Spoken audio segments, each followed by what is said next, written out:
Laisse la coiffe normale, voir ce qui se passe. Jules Jacquin photographie des modèles qui n'ont jamais entendu parler de lui. Jules Jacquin? Judge Jacquin, vous voulez dire. Vous savez, ce type que tout le monde prend pour un Anglais. Ce photographe de mode à qui l'on doit l'invention du plaisir au cinéma.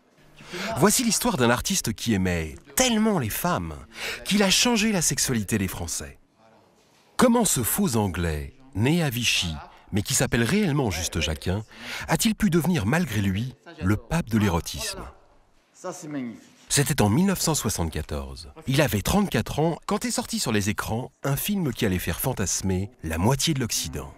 Emmanuel. Si ce titre n'évoque rien pour vous, si vous ne voyez aucun rapport entre Emmanuel et un avion qui part pour Bangkok, demandez à vos amis, ils vous expliqueront. Emmanuel, la plus longue caresse du cinéma français.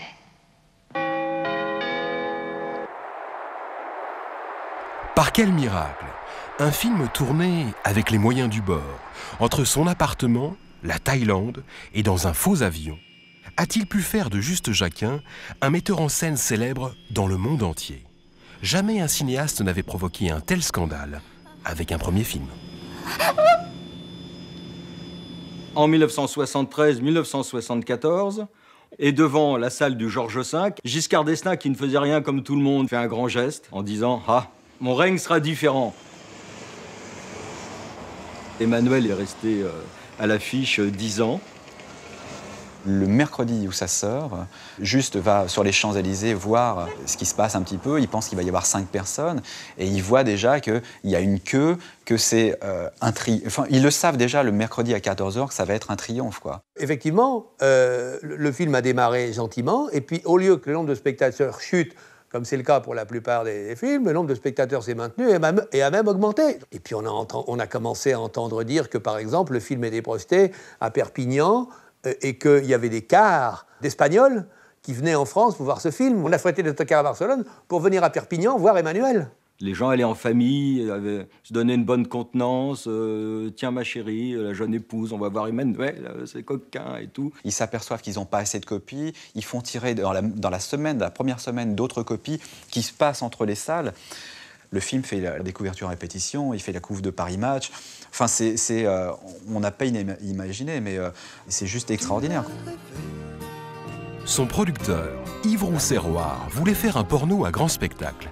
Lui pensait réaliser une œuvre sur la tendresse. Les gens qui me connaissent disent « Comment t'as pu faire Emmanuel ?» Parce qu'en fait, c'est pas moi. Je suis un type qui est plutôt pudique, plutôt timide. Et c'est terrifiant de montrer de la nudité comme ça, des scènes érotiques. Il a eu un succès extravagant sur une imposture. Il n'est pas capable de faire un film intitulé porno à l'époque, ce qui est aujourd'hui un très soft érotique aujourd'hui. J'ai accepté de faire Emmanuel parce que c'était la proposition à un jeune metteur en scène de faire un long métrage. C'était extraordinaire. Quand j'ai lu le livre, j'ai dit mais comment je vais m'en sortir? C'est vraiment un petit film qui se tourne à l'arrache. Il n'y a pas assez de pellicule. Ils peuvent faire une prise, 2 prises. Point final. Je ne sais pas, ils sont 18 sur le set, quoi. C'est vraiment rien. Et tous un premier film. On n'avait pas de permission de tourner. On est parti avec nos caméras sous le bras, avec des billets de tout. On est vraiment parti, les caméras sous l'épaule. C'était un reportage. La plupart des gens qui étaient sur le film, très vite, se désintéressaient un petit peu de ce qu'ils faisaient. Ils avaient l'impression qu'on était en train de faire un film que personne ne verrait jamais. Mais c'était vraiment ça. Hein. Les gens disaient, de toute façon, personne ne verra jamais ce film.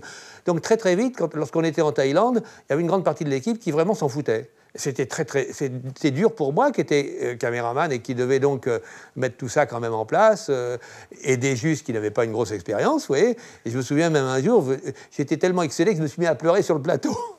Emmanuel est une suite de malentendus. Le producteur veut faire un coup, lui veut faire un film. Ils ne sont pas vraiment sur la même longueur d'onde. Je ne crois pas que le producteur voulait faire exactement le même film que moi. Lui, il voulait faire un film plus hard. Il me disait toujours, tu te dégonfles, tu vas pas assez loin. La fameuse scène, ils font l'amour la première fois sous cette espèce de dais en tulle et tout, on voit peu de choses, la pénombre. Il dit, on voit rien, tu t'es dégonflé. Quand pour moi, c'était ça l'érotisme.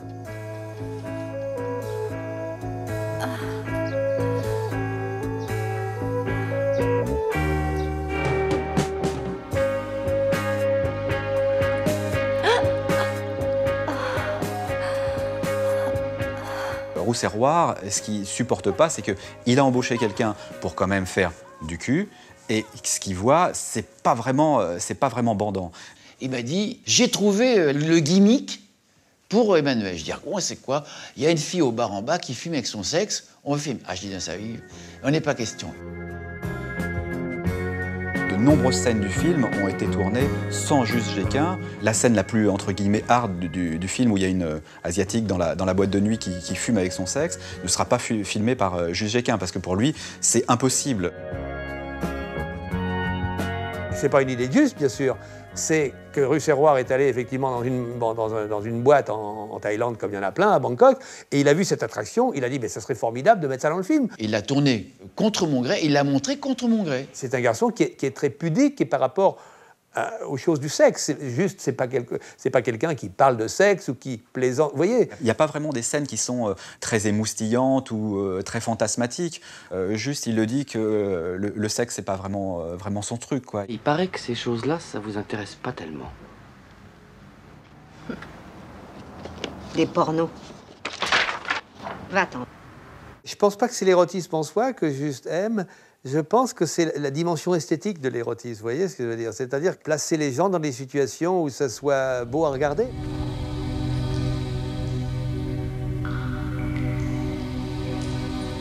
Laisse-toi faire. Avec Juste, on essaie de jamais éclairer les corps trop de face, on essaie de les éclairer à contre-jour pour en souligner les lignes, les formes, sans que ça soit jamais vulgaire, ni grossier, ni... Oui, c'est la beauté des formes, c'est la beauté d'une caresse, c'est la beauté d'un geste, et la beauté de la lumière sur les corps qui vont les rendre plus ou moins beaux. Avoir un contexte élégant, raffiné, le plus simple possible, avec de la lumière, ça peut être érotique.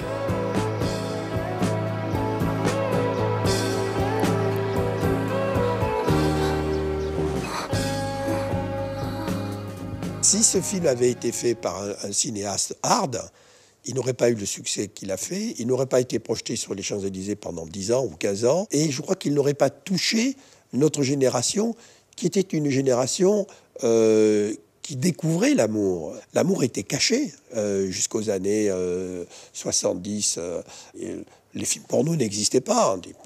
On avait une éducation qui sont très serrée. Et lui a été le premier professeur d'amour cinématographique. C'est vraiment l'équivalent de lui ou de Playboy, 24 images secondes. C'est ça qui a plu. Il n'y a rien de choquant. Les gens avaient envie de voir ça. C'est extraordinaire, c'est hallucinant. Il y a des films 100 fois meilleurs que les miens qui ont disparu. Pourquoi Emmanuel? Parce que ça a été le film qui est tombé au bon moment. C'est le film qui est passé, qui a été l'ouverture sur une liberté sexuelle avec la pilule, avec la liberté, beaucoup de choses. Sans aucun doute, historiquement, ça a bouleversé les mœurs. Le dernier tango à Paris, où Emmanuel ont dépassé le million d'entrées, et parallèlement une prolifération de longs métrages insipides incite les Français à prendre la queue comme tout le monde pour livrer leur désœuvrement à la science des caresseuses et autres provocatrices, quand ils ne se posent cette angoissante question: et avec les oreilles, qu'est-ce que vous faites? Ainsi, dans les salles obscures, l'érotisme dispute à la pornographie un tiers de notre production et environ un quart du public français répond présent quand on lui crie « Au secours, je suis encore pucelle ». Je suis tombé au bon moment. Il faut être très conscient, il faut être très modeste qu'Emmanuel, c'est vraiment un phénomène de société plutôt qu'un film. Ça a été considéré comme un film choquant et c'est pour ça que les gens y sont allés, ce qui est, je trouve, dommage. Quand on regarde Emmanuel aujourd'hui, enfin franchement, on est émerveillé par le côté joli, élégant.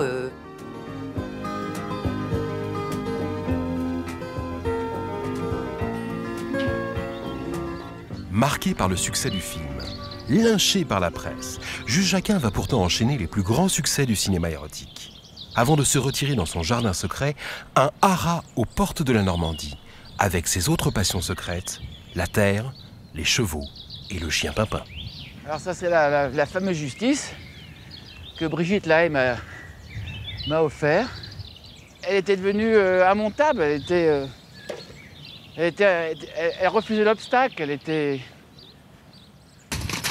Allez, DJ, doucement. Allez, on tourne, allez, hop. retourne. Allez, galop, allez, galop. Pimpin, j'ai dit non. Bien sûr, parfois on se demande un peu d'où vient Juste Jacquin, et si ce n'est pas un peu un martien. J'étais un enfant très solitaire. Je parlais pas. J'étais tout mince, on l'appelait l'anguille. Je détestais à l'école, j'étais incapable de retenir quoi que ce soit. J'étais dyslexique, j'étais bégayeur. Je faisais des meubles en bois, je bricolais.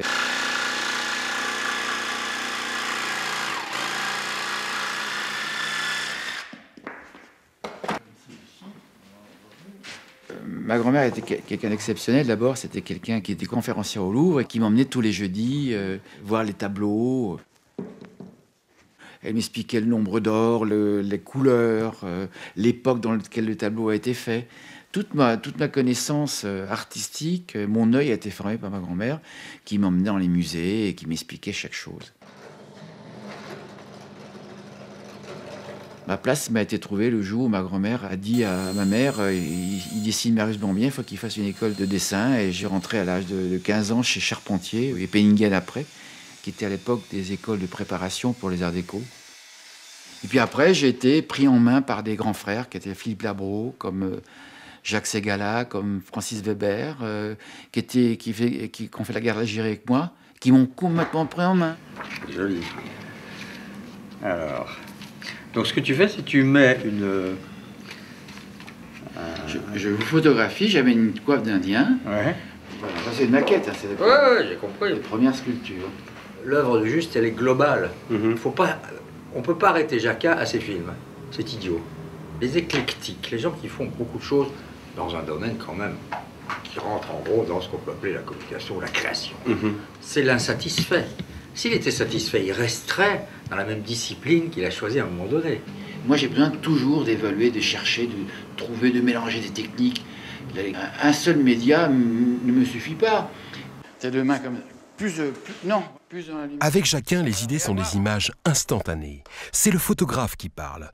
On n'est pas chez les intellectuels. Sa dernière trouvaille, nous sommes tous des Indiens. À commencer par sa complice de toujours, l'actrice Marie Laforêt. Parfait. Viens voir. Attends, play. Ah, c'est beau, Dion. Tu vois ce marron foncé comme c'est joli? Ouais, c'est magnifique, très beau. Puis ça change, en plus ça met en valeur le... Ah, ça c'est beau. C'est beau, il y en a des belles, hein, là. Ouais. Je sais pas comment on a fait. On va se les regarder tout à l'heure. C'est mon meilleur ami. Alors il sait ce qu'il veut avoir, donc c'est à nous de comprendre, vite fait, bien fait, comment on peut aller au plus vite à ce qu'il désire. Un très bon photographe, il arrive sur le plateau, il dit à son assistant, tu prends le 80 mm, tu mets 250e, 2,8 de diaphragme, la lumière tu mets là, l'autre là, et c'est tout.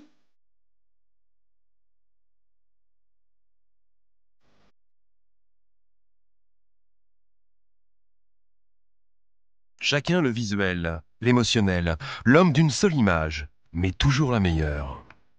Et tant que la photo qu'il fait ne correspond pas à la photo qu'il a imaginée, il va shooter. Et puis à un moment, il va voir la photo qu'il a imaginée.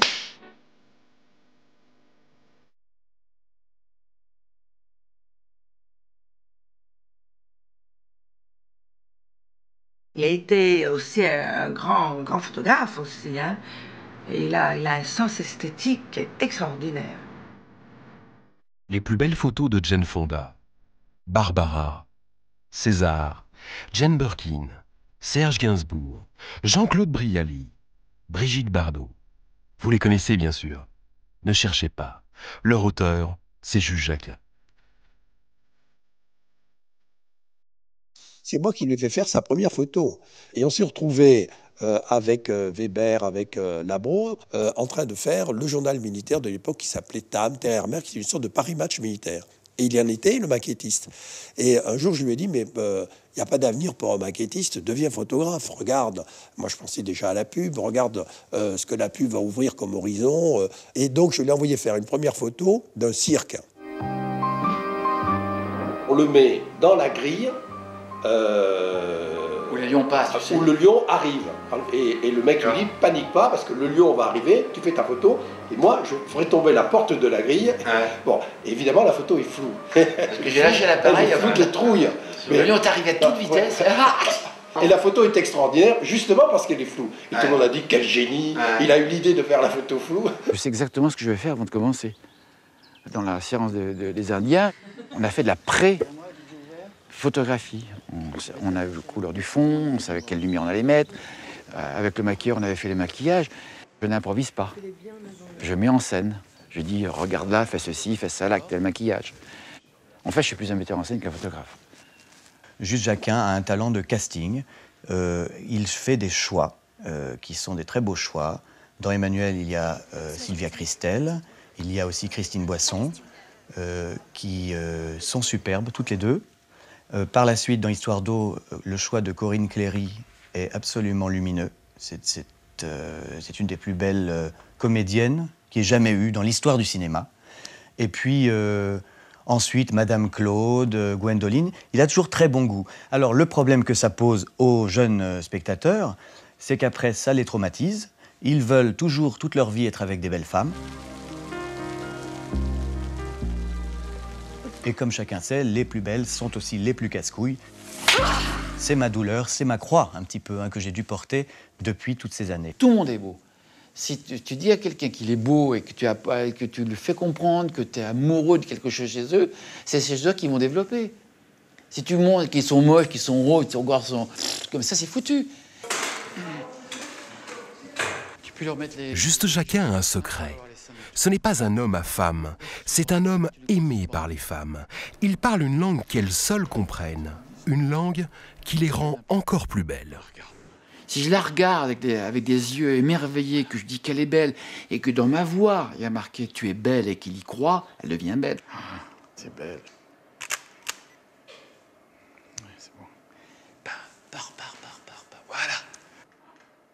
Rentre ta tête un peu dans les épaules encore, descends ton menton, voilà.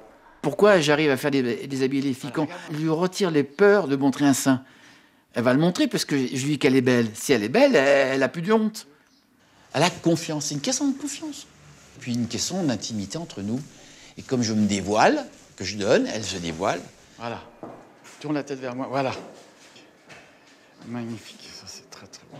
Si j'ouvre, elles ouvrent. Elle me laisse une possibilité de rentrer dans sa tête. Superbe chérie, merci beaucoup. Il a toujours photographié les femmes avec le cœur et pas avec le sexe. Et ça se sent, il y a une sorte de vibration, de lumière, de douceur, de beauté, et c'était un metteur en beauté. C'est un des inventeurs de la top modélisation de la femme. Une top modèle, elle est toujours l'illustration de la beauté. Universelle, unique et immuable. Les magazines cherchaient de cette beauté papier glacé, qui au lieu d'être provocatrice, était une beauté très artistique. Donc c'est lui qui est devenu le spécialiste, le référent du photographe de la femme.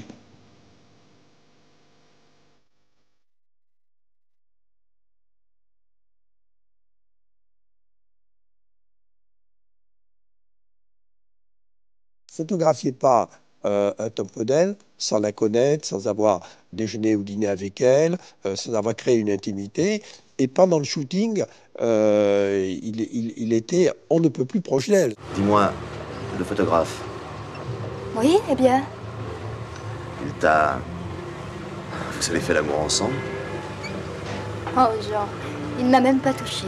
Tiens, c'est curieux. J'étais persuadé qu'un artiste avait toujours envie de faire l'amour avec son modèle. Mais il est impensable de faire une photo ou un film si j'ai pas une histoire d'amour professionnel, c'est-à-dire de contact, de rapport, d'intimité. J'ai des rapports sexuellement photographiques et sexuellement cinématographiques. Et dès que je dis couper, ça coupe tout. Dans tout le sens du terme. Comment faire l'amour avec les yeux, même si ça ne dure pas longtemps? Pour Juste Jacquin, c'est magique. Et surtout, il ne faut jamais s'arrêter de parler. Aimé par les femmes, c'est le nom d'Indien de Juste Jacquin.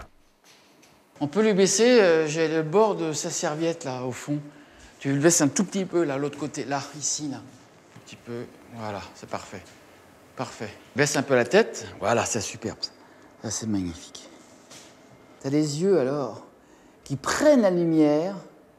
C'est magique. Cambre-toi, chérie, cambre-toi, fais-toi mal au dos. Ah, c'est bon, alors, c'est bon. T'es belle, c'est extraordinaire. T'es fière, là, t'es belle, t'es très fière. Magnifique, magnifique, c'est beau. Ah, elle est belle. Souris un petit peu dans les yeux, là. Ouais, là, t'es belle. Souris un peu dans les yeux, là. Voilà. Ouais. Mouille tes lèvres, relève la tête, c'est ça, allonge le cou, c'est ça, parfait, ça va, c'est... Bon, une seconde. Recharge-moi l'appareil. Je reviens. Tu fais de la pub maintenant? Eh oui, mais il y a même des gens qui pensent que j'ai du talent. On est la génération, avec Jean-Jacques Hano, Benex, etc., qui viennent du film publicitaire. On a été surtout formés par une émission des Zigala qui s'appelait Dim Dam Dom, où beaucoup de gens, comme Bachelet, comme Gainsbourg, ont tous fait leurs premières armes pour les sujets de 7 minutes sur la télévision. C'était l'époque où tout était nouveau. Les clients pleuraient pour venir voir Jacques Ségala. Jacques prenait les clients qui l'intéressaient, refusait ceux qui ne l'intéressaient pas. Donc il y avait un choix d'abord. Et le choix était dicté par le dire on fait ce que l'on veut, vous nous laissez liberté totale.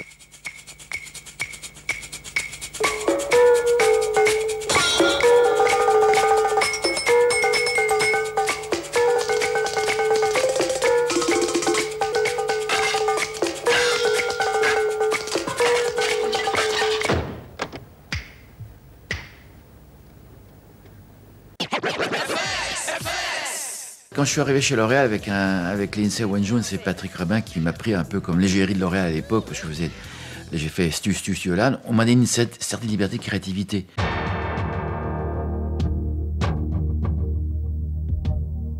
Quand vous êtes dans une machine qui marche, vous montez avec elle, c'est agréable. Là, on est sur une machine qui est partie. Et ça a duré 7-8 ans quand même.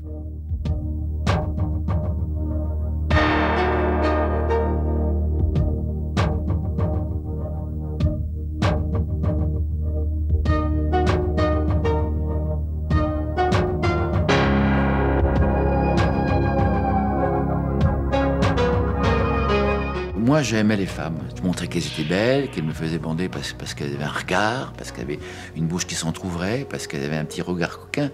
Je montrais peut-être un petit peu romantique, un petit peu eau de rose. Sous son air innocent, guet-apens et croquant sous la dent. Mais voluptueux et très crémeux dedans. On s'est servi de la femme pour vendre quelque chose. Donc, on servait d'elles en montrant qu'elles étaient belles, qu'elles étaient heureuses, que c'était bien leur peau et qu'ils les aimaient.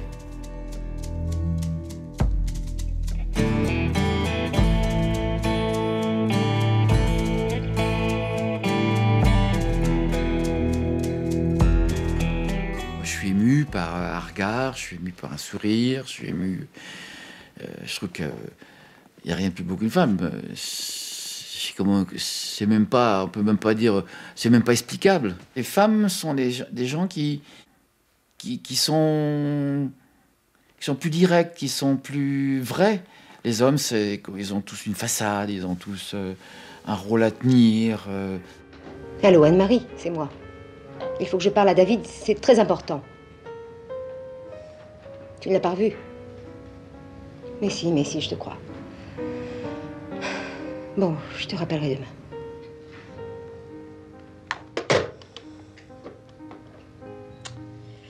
Une femme peut jouer plusieurs rôles, une maîtresse, elle est infirmière, elle est ta femme.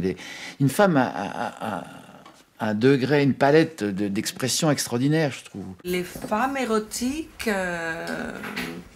En général, ce sont les femmes qui ne cherchent pas à être érotiques. Je sais, j'ai vu à quel point les femmes adorent Juste, vous voyez. Elles adorent Juste parce que, pour sa grande gentillesse, pour les égards, vous voyez, parce que Juste a toujours eu des égards, parce que par rapport à la gêne que peuvent éprouver effectivement une femme devant une équipe de se mettre nue.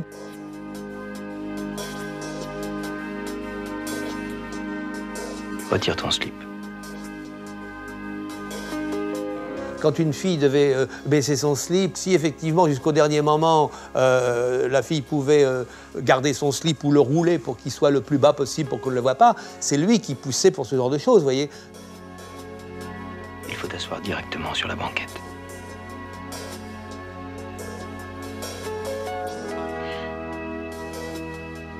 La nudité était pour moi quelque chose d'assez naturel. C'est quelque chose d'être instinctif. Je sais pas, c'est naturel ça aussi.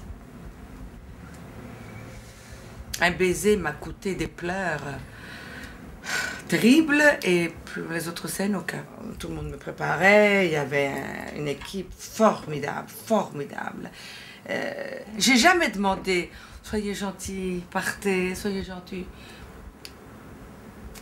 J'avais pas besoin.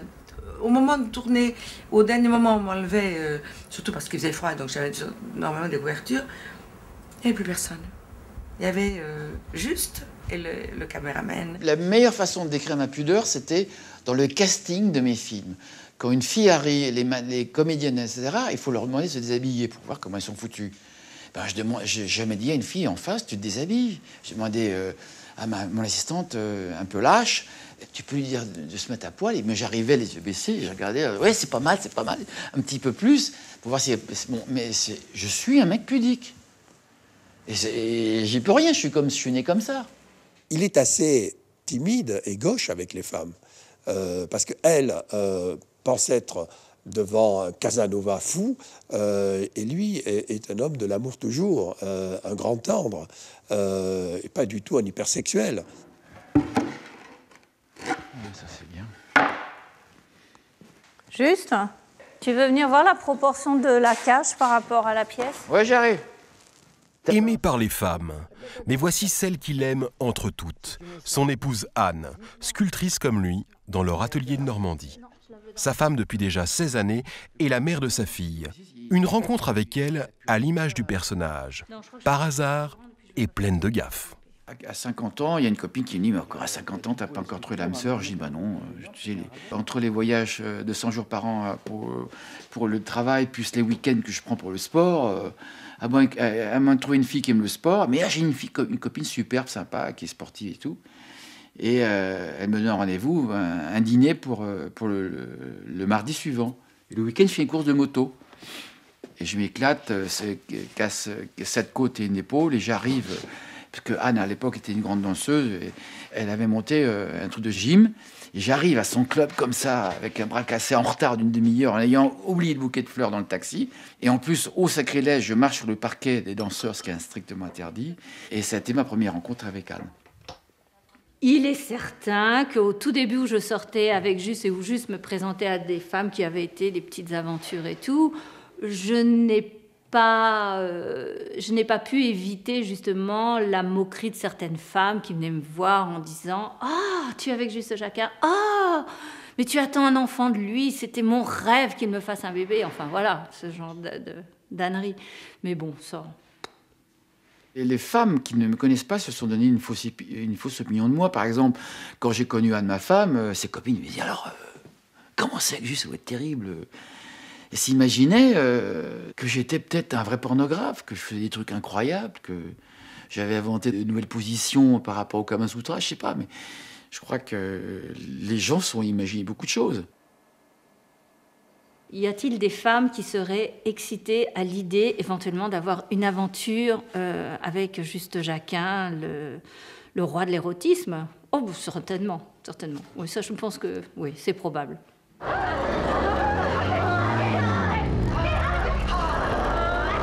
Il y a une limite dans chaque chose. Il y a la tendresse, il y a l'érotisme, il y a tout ça. Mais il y a un moment, il y a une limite. Et moi, je l'ai senti, cette limite. J'en ai marre. C'est l'homme qui a lancé l'érotisme et qui a été dépassé par la pornographie. Juste, c'était un frémissement, et puis c'est devenu un acte, hein, et donc un acte sexuel. Donc on est passé de l'acte artistique à l'acte sexuel.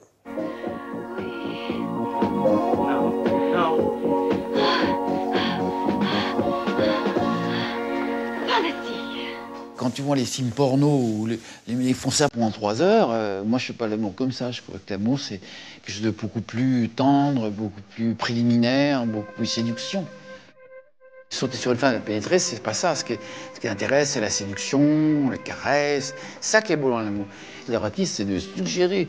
L'érotisme, c'est de ne pas trop montrer, c'est de laisser au spectateur la possibilité d'imaginer.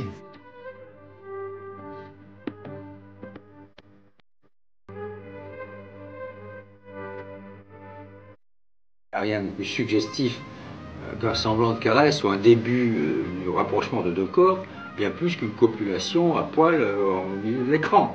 L'érotisme, c'est quelque chose de naturel. Et quand on cherche de faire trop l'érotique, en général, c'est pas érotique, c'est plutôt vulgaire.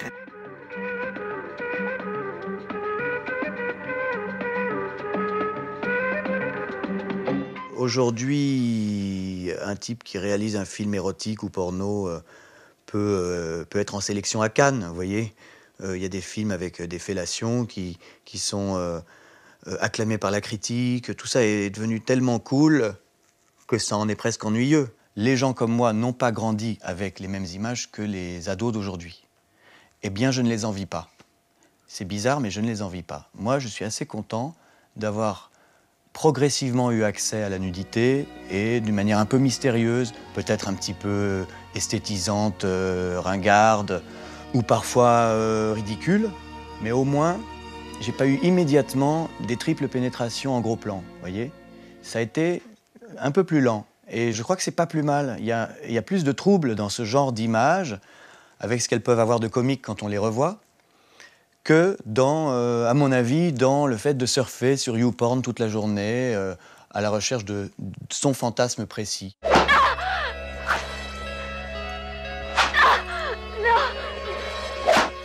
Je sais pas, au fond, l'interdit, ça a du bon malgré tout. C'est le mystère qui est intéressant dans tout ça, je pense. C'est d'arriver à raconter des histoires intimes, impudique et pudique à la fois. What am I to you? A fucker? No, lover. Ce sont les histoires d'amour qui intéressent, et pas les histoires de sexe, en fait. C'est la pureté de l'amour.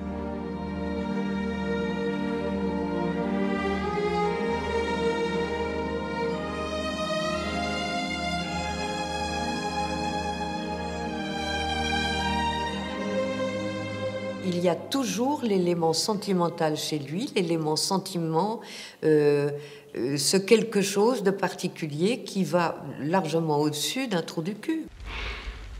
Tu dis que tu m'aimes.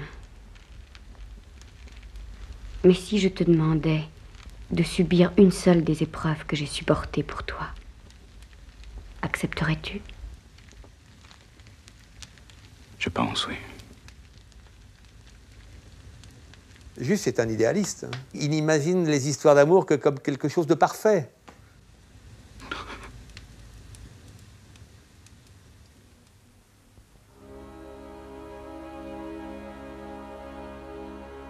La plus belle scène d'amour qui a été écrite, c'est Christopher Frank qui l'a écrite dans le dernier Amour romantique.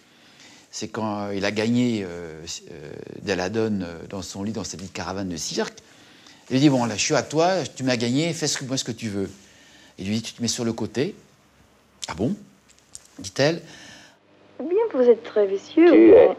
Tu es très vicieux. Quelle position que tu veux faire? La position du missionnaire, la position de ci, la position de cela. Il fait non. Tu mets ton bras autour de mon cou.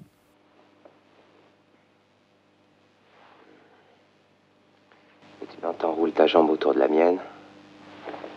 Doucement. Oh.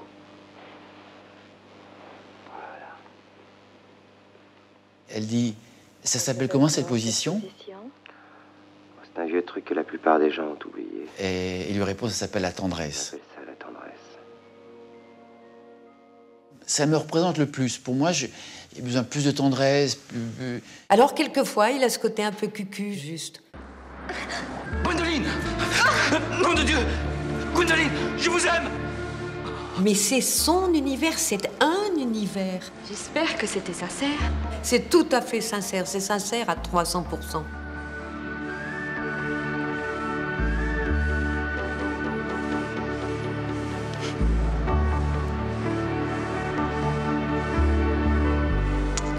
Allons-y maintenant. Ce qui est intéressant et même paradoxal, c'est que Juste Jacquin a toujours adapté des romans, en fait. Lady Chatterley, de D.H. Lawrence.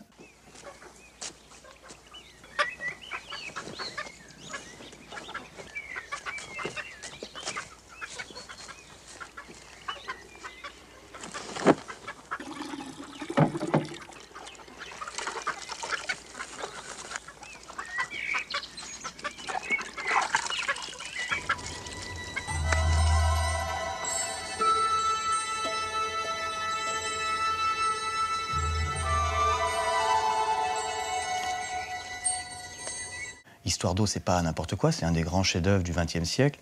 Gwendoline de John Willy, c'est aussi un classique de la BD érotique. Donc on a affaire à un pubard passionné de littérature.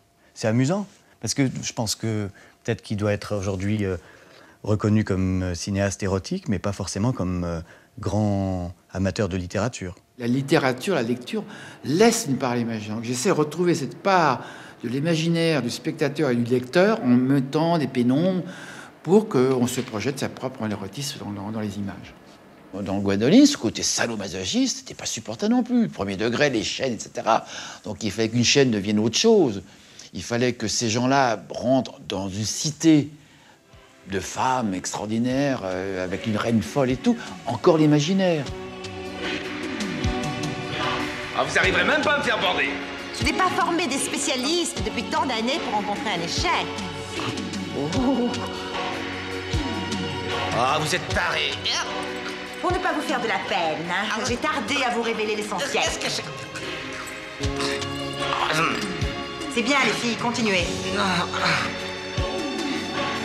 Ça semble vous faire de l'effet, Willard. Juste. Si on attaque Histoire d'eau au premier degré, on est mort. Qu'une femme accepte de se faire marquer, de se mettre un anneau sur son sexe, d'appartenir à d'autres hommes, c'est impossible. Donc il a pris le principe d'aller sauver des merveilles. Cette femme qui tombe dans un trou, qui rencontre le lapin, la vitesse, etc., etc. Yvonne, Claire, André, on se connaît, et Thérèse. Allons, allons, Thérèse, un peu de calme. Histoire d'eau, c'est un sujet exceptionnel de littérature. C'est pas un film porno, c'est pas les trois ouvertures. Hein. Je suis à toi, je serai tout ce que tu veux que je sois. Non, c'est à nous deux que tu appartiens. Que j'ose tourner et toucher un chef-d'œuvre comme Histoire d'eau, Pauline Réage, Dominique Horry, Jean Paulhan, c'était comment ce metteur en scène de merde qu'avait fait Emmanuel ose toucher un chef-d'œuvre pareil. Ça a été une haine terrible. En plus, quand le film est sorti, il y a eu une manifestation dans la rue, ils sont rentrés dans le cinéma, ils ont empêché la projection de tourner, on les a mis dehors. Corinne Cléry, qui était à côté de moi, m'avait enfoncé ses ongles de trou dans ma main. Ça a été très, très dur. Moi, j'étais à l'école Bossuet, une école catholique, et je me souviens qu'on se passait la couverture de l'Express sous le manteau, comme ça, à l'insu des Vogue, c'était fini. Chez Stadler, aux expos, j'ai plus rien vendu. J'étais devenu le diable.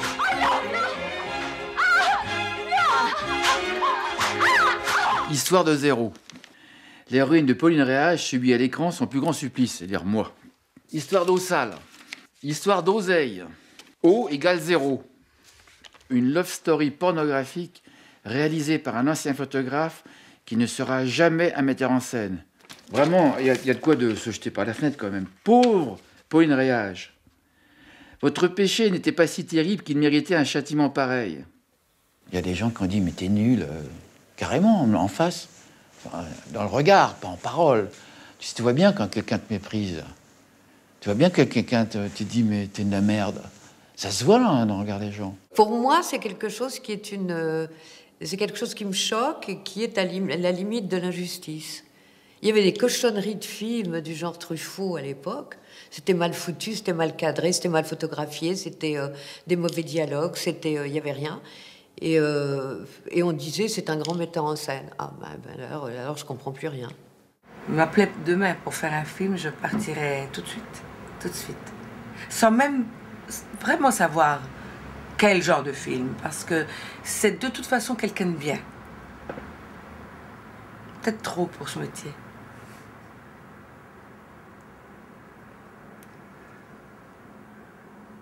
On peut aller voir les films, Emmanuel. Ah non, Max, c'est pas un bon film. Il a très mal démarré dans le cinéma par ce premier film culte qui est Emmanuel, mais qu'il a catalogué cinéaste de cul qui n'était pas, c'était un cinéaste de cœur. Les producteurs n'ont pas voulu lui faire confiance, je pense, pour autre chose, parce que lui, il avait envie de faire d'autres choses. Il adorerait faire un film pour les enfants. Et je sais qu'il avait un script qu'il m'avait fait lire, mais que malheureusement, aucun producteur n'a voulu faire. Donc il avait écrit sur son front « Sexe ». Il faut dire aussi qu'il n'a pas tout de suite trouvé la force de faire un grand film qui le fasse rentrer immédiatement dans un autre genre. Il avait peur de ne pas être reconnu pour ce qu'il était, mais il ne faisait rien pour être reconnu pour ce qu'il faisait. Le plus mauvais metteur en scène au monde que peut-être je suis, puisqu'on l'a dit, il faut le respecter, parce que faire un long métrage, c'est 2 ans de sa vie où on rentre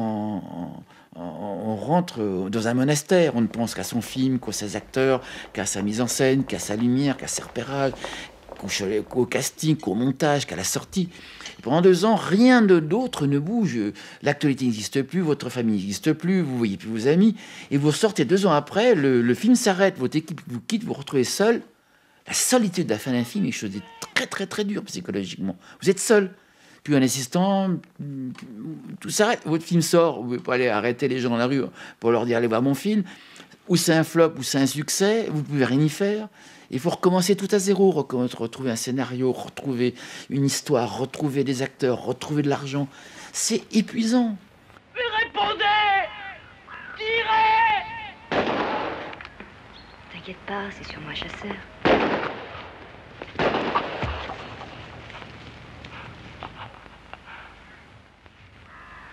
Les gens te font un cadre dans lequel ils t'encadrent bien gentiment, qui mettent au mur, c'est toi. Mais c'est pas forcément toi.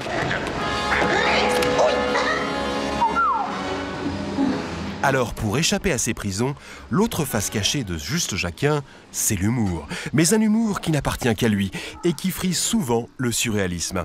Une façon décidément très potache de faire l'amour avec la caméra. Il a toujours pensé qu'il ne fallait pas prendre le sexe au sérieux et que la façon d'ailleurs de ne pas sombrer dans la pornographie, c'était que l'humour vienne relayer l'érotisme et vice-versa. Pourquoi peut-on dire « il a un joli nez »,« j'ai rêvé cette nuit », alors qu'on ne peut pas dire « il a une belle bite, je me suis fait enculer cette nuit ». Je déconne tout le temps et j'aime les gens qui se libèrent. Pourquoi les gens sont bien après 3 verres de vin dans un dîner ? Moi, je suis bien naturellement. Ma drogue, c'est de me marrer, c'est de m'éclater, c'est de rire, de déconner. Cette scène, ce contre-pied total d'Emmanuel, ils font l'amour parce qu'ils sont attachés tous les deux, parce qu'ils vont être sacrifiés par les clops. Et Willard, le héros, dit à Gwendoline, tu n'as jamais fait l'amour.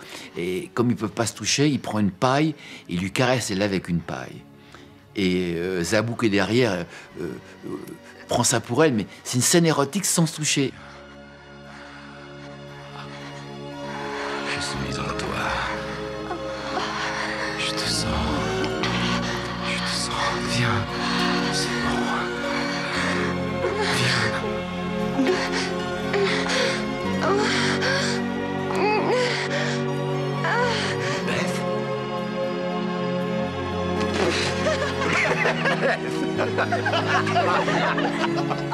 J'ai pas peur de ma naïveté, j'ai pas peur de ma spontanéité, j'ai pas peur de mon côté presque premier. La plus belle phrase que j'ai trouvée dernièrement, c'est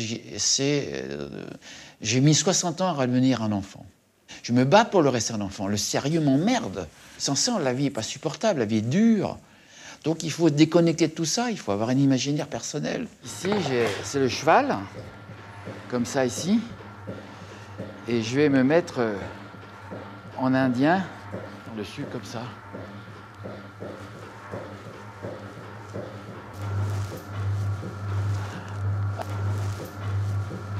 Emmanuel et Histoire d'eau sont des films pour des adultes. Mais Juste est un grand enfant. C'est vrai que je joue au con.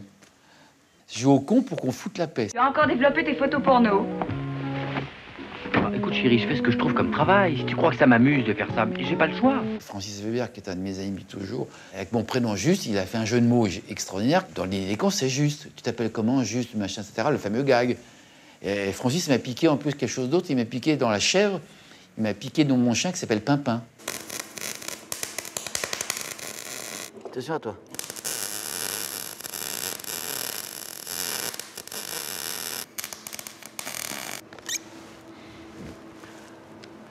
Voilà, Madame Jacquin. Je vous laisse. Ciao, ciao.